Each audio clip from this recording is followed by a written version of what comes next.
बुध ग्रह संचार के दौरान अपनी राशि बदल रहे हैं और बुध ग्रह जो है आज की तारीख में वो लियो यानी सिंह राशि से संचार कर रहे थे और वो दिनांक 26 अगस्त से जो है अपनी ही राशि वर्गो यानी कि अपनी ही राशि में जहाँ पे वो वर्गों में जाके उच्च के हो जाते हैं और वहाँ से संचार करेंगे।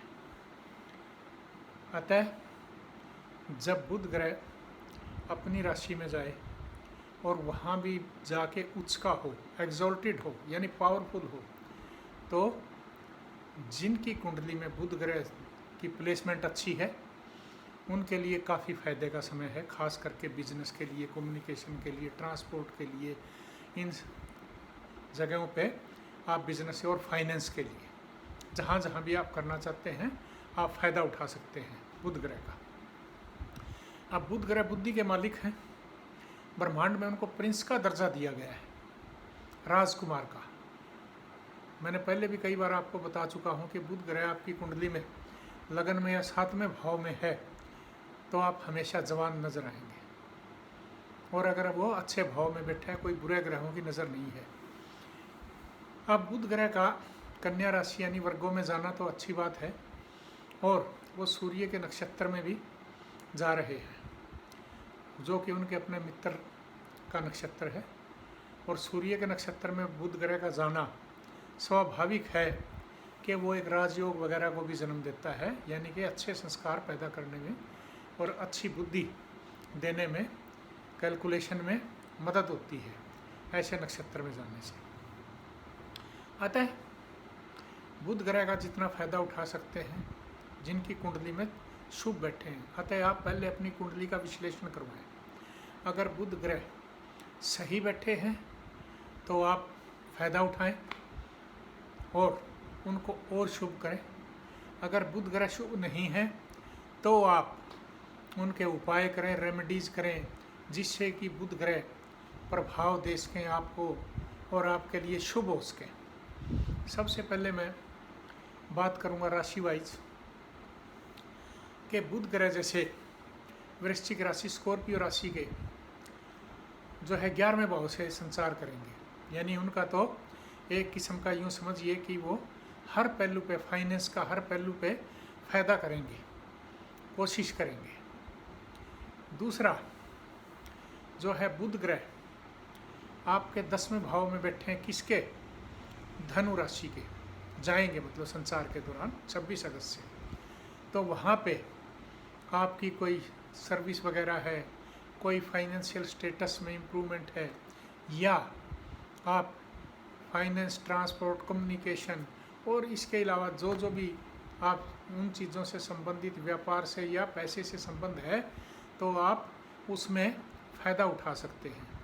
इसी तरह से दूसरी राशियां हैं, जैसे कि मेष राशि है। मेष राशि वालों को मिथुन राशि उसकी अपनी ही राशि है बुध की, उनको उसके अलावा सिंह, लियो, सिंह राशि जो है उसमें बुध काफ़ी फ़ायदा करेंगे, और इसके साथ साथ कुंभ राशि वालों को भी फ़ायदा होगा।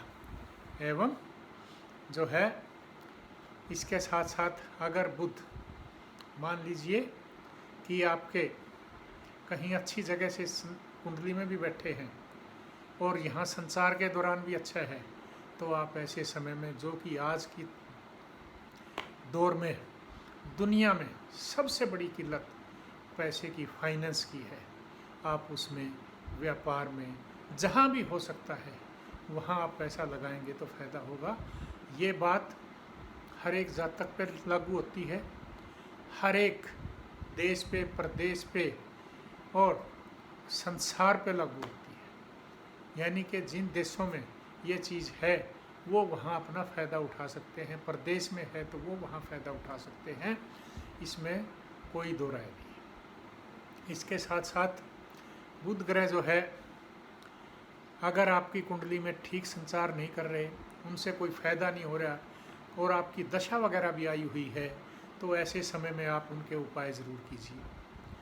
और इस संसार के दौरान आप देखें कि बुध हमारे किस घर में, किस राशि में बैठे हैं कुंडली में, और आज की तारीख में जो संसार कर रहे हैं उसका और आपकी दशा अंतरदशा पे और संसार का क्या प्रभाव होगा, ये आप अपनी कुंडली का विश्लेषण जरूर करवाएं, जिससे कि आपको व्यक्तिगत फायदा हो सके। अतः इन बातों का ध्यान रखें।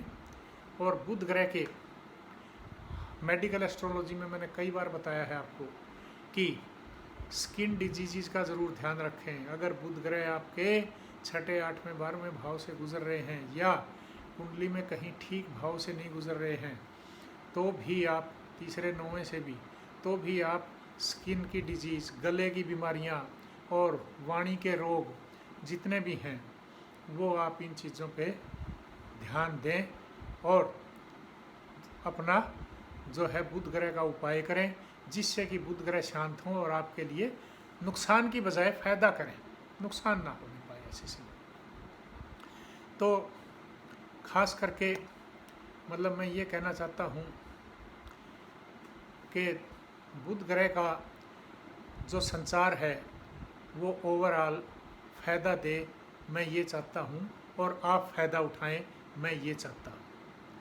तो आप मान लीजिए कि 5वें घर से बुध ग्रह जा रहे हैं इसी यानी टॉरस राशि के, तो उनकी तो लॉटरी निकल सकती है। उनका कोई प्लाट निकल गया, वो लॉटरी निकल जाती है। जैसे कहीं प्लाट है, प्रॉपर्टी में एकदम से कहीं फ़ायदा हो गया, वो लॉटरी टाइप सिस्टम बन जाता है। ऐसे इस तरह से काफ़ी फ़ायदे उठाए जा सकते हैं।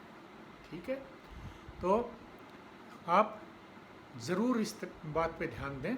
और इसके लिए अगर बुध ग्रह खराब है तो आप क्या रेमेडीज़ करें। एक तो जो भी हो सकता है अपने रिश्तेदारी में है, बहन, बेटी, बुआ, या कोई भी फीमेल हैं, विधवा हैं और हैं जो नीडी हैं, लेडीज़, उनकी आप जितनी मदद करेंगे उतना फ़ायदा होगा।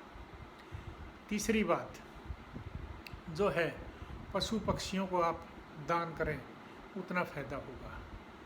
चौथी बात, जितना भी आप धर्म स्थान पे जाएं, गणेश जी की उपासना करें, गणेश जी को माथा टेकें, गणेश जी की पूजा करें, और वहाँ पे आप बुध ग्रह से संबंधित चीज़ों का दान करें, जिसमें खाने की वस्तुओं में हम मूंग की दाल वगैरह भी ले लेते हैं, और इसके साथ हरे कपड़ों का भी आप दान कर सकते हैं।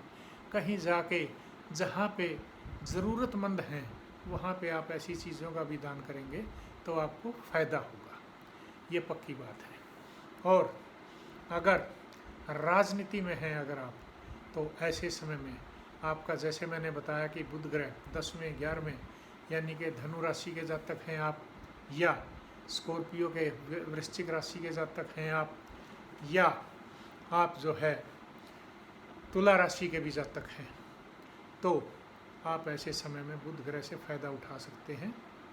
क्योंकि बुध ग्रह शुक्र के भी मित्र हैं, और शुक्र पहले से ही संचार कर रहे हैं वर्गों में, बेशक नीच के हैं, अब बुध ग्रह वहाँ उच्च के हो जाते हैं, तो वो शुक्र की राशियों को भी फायदा करेंगे। ऐसी बात नहीं, टॉरस और तुला को भी। तो अगर आप राजनीति में हैं तो आप ऐसी फ़ायदा उठा सकते हैं।